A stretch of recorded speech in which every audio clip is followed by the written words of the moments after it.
Syria में सब कुछ बदल गया है। बशर अल असद की सरकार इतिहास बन चुकी है। STS यानी हरकत अल शाम सत्ता पर काबिज हो चुकी है।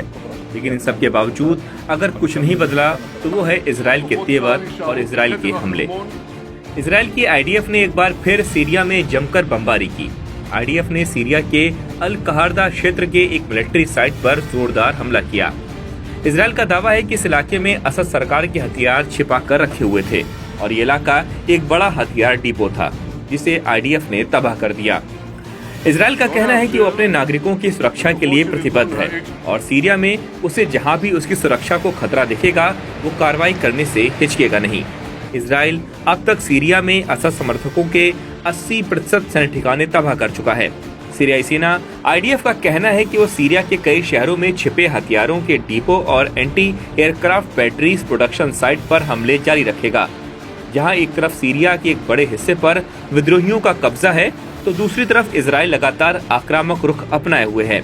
इजरायली सेना IDF का कहना है कि उसकी वायुसेना ने सीरिया के स्ट्रेटेजिक हथियार भंडारण पर हमले किए।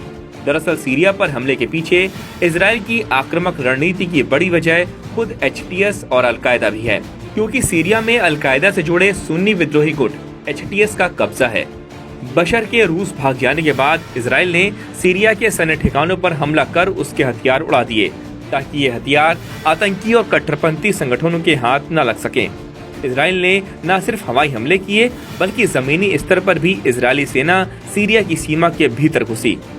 इजरायली सेना ने गोलान हाइट्स के नजदीक 10 किलोमीटर भीतर सीरियाई जमीन पर कब्जा करके बफर जोन भी बना दिया।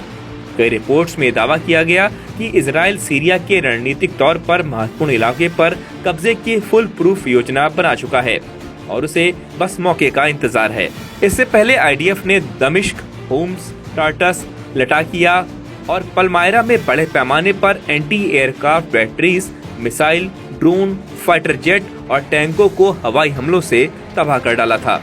इजरायली सेना का अनुमान है कि वो बशर अल असद के 80% तक सैन्य ठिकाने नष्ट कर चुकी है। इजराइल ने इस ऑपरेशन को बशान एरो नाम दिया है।